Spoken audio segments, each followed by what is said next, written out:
Assalamualaikum warahmatullahi wabarakatuh. Hadirin hadirat sekalian rahmati Allah subhanahu wa ta'ala.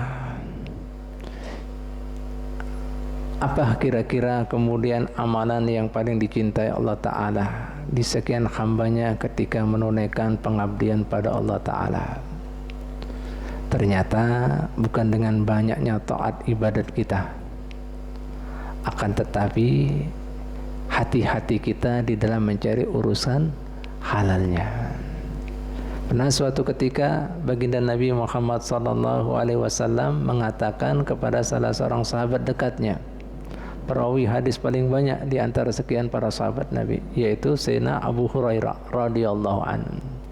Beliau mengatakan seperti ini, "Ya Aba Hurairah, kun wari'an takunu min a'badin nasi."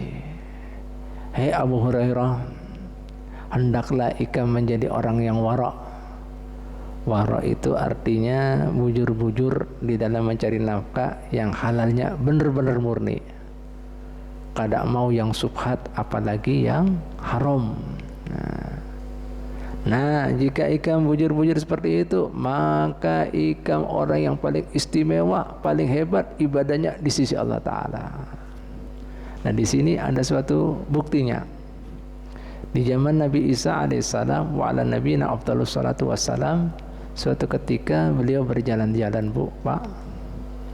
Ada taunya ketika di rumah ibadah beliau berjalan-jalan dan masuk di rumah ibadah tersebut, ada hamba Allah Ta'ala yang bermacam-macam melakukan ibadah. Ada yang berzikir, ada baca kitab suci, ada yang sembahyang. Alhasil semua ketaatan ibadat. Ada yang saling kemudian mengingatkan pengajian seperti ini. Ada tahunya dilihat ada pemandangan yang cukup bertolak belakang. Di antara kemudian orang-orang yang macam-macam ibadat tadi, ada seorang hamba Allah Ta'ala tidak menghiraukan macam-macam orang berbuat taat ibadat tadi, sidin guring, beliaunya tidur. Akhirnya bahasa kita kan pastinya pengen jengkel, kan ada supan-supannya nih, kan ada malu-malunya. Semuanya orang ibadat taat, ini dia tidur. Hari-hari banguni, hei, apa kamu ini? Nah, semua orang di rumahnya Allah Ta'ala, tempat ibadah, nah bisanya goreng, ngorok lagi, hakok apa ini? Nah, gabung sama kawan kamu sana, beribadah. Ada malu-malunya sopan-sopan. Langsung kemudian dia mengatakan, sang hamba ini, ampun maaf, minta halal, minta ridho. Ya Ruhullah, Ruhullah itu julukan Nabi Isa alaihissalam. Karena beliaunya terlahirkan tanpa melalui bapak, ditiupkan ruhnya melalui malaikat Jibril alaihissalam. Ya Ruhullah, ampun maaf, minta halal, minta ridho. Begini-gini, ulun kada menganggap diri ulun lebih rendah, ya, daripada mereka semuanya. Tidak kemudian tidak ada nilai ibadah ulun dibanding mereka semuanya. Tambah terkajut, ikam ini goreng, ngorok. Ibadah apa ikam ini? Nah, langsung kemudian sang hamba Allah Ta'ala mengatakan, wahai Ruhullah, ya Nabiullah, begini-begini ini ulun ini paling hati-hati, ulun punya amalan paling jaga urusan mencari nafkah. Bujur-bujur ulun cari yang namanya murni halalnya. Nah, ulun kada tahu, ulun kada menyambat orang, tidak mengatakan orang ini dan itu. Nah, cuma amalan ulun ya itulah. Ulun menggawe yang wajib-wajib aja, untuk yang lain-lain ulun kada kawa, karena ulun sudah uyuh mencari halal. Nah, ulun teguring karena keuyuhan. Jarinya Nabi Isa alaihissalam, mun kaya itu caranya, bujur-bujur prinsip ikam, wara, hati-hati mencari nafkah. Nah, bujur ikam, ternyata ikam yang paling baik di antara orang-orang itu tadi beribadah. Lanjutkan goreng ikam, kada apa-apa, suruh goreng lagi. La ilaha illallah. Berapa banyak wajah ini orang berbuat taat ini dan itu, tapi urusan mencari nafkah sampai ada prinsip yang haram aja ngali lebih baik, apalagi yang halal.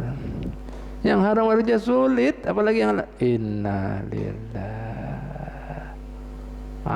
Pak. Nah, ini Makanya Allah Ta'ala mengatakan dalam Al-Quran, innama yataqabbalullahu minal muttaqin. Sesungguhnya Allah Ta'ala menerima amalan daripada orang yang hati-hati, yang bertakwa. Makanya ibu bapak sekalian rahmatullah, sampai Nabi kita Muhammad SAW, daripada orang yang bujur-bujur wara dalam usahanya, sampai beliau bersabda seperti ini, at-tajirul aminu sodukul muslimu ma'asuhada'i yaumal qiyamah.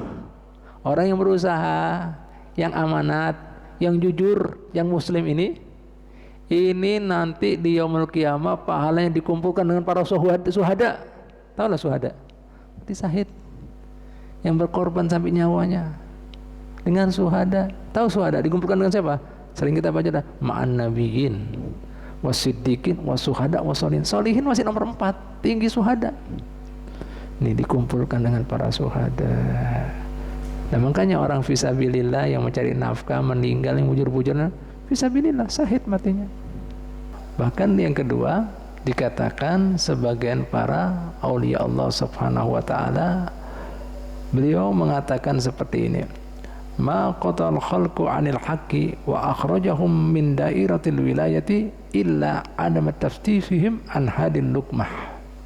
Yang artinya dan maksudnya, tidak Allah subhanahu wa ta'ala putuskan, tidak ada yang bisa memutuskan seorang hamba Allah ta'ala atau makhluk hamba-hamba Allah ta'ala daripada Allah ta'ala, dan bahkan Allah ta'ala mengeluarkan mereka daripada kumpulan orang-orang yang disayangi, dicintainya untuk dijadikan walinya.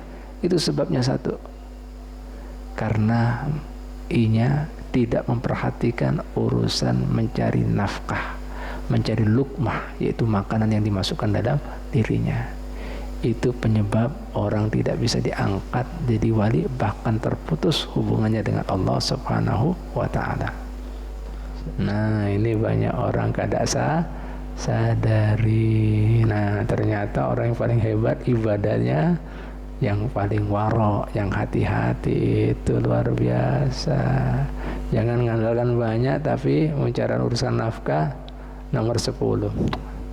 Kan suruh goringnya bagus banget. Lanjutin. Nah ini Bu, mudah-mudahan kita termasuk orang-orang yang paling bagus ibadahnya, dengan hati-hati mencari nafkahnya, sehingga itu apalagi amalan kita tidak ada yang sedikit kalau diterima, banyak kalau tidak diterima. Apa artinya? Nah, karena innallaha thayyibun la yaqbalu illa thayyib. Allah Ta'ala itu maha baik, tidak menerima kecuali yang baik-baik daripada hambanya yang mencari kebaikan yang halal murninya di sisi Allah subhanahu wa ta'ala dan kekasihnya Muhammad sallallahu alaihi wasallam. Wallahu ta'ala a'lam bishawab. Al-Fatihah. A'udzu billahi minasyaitonir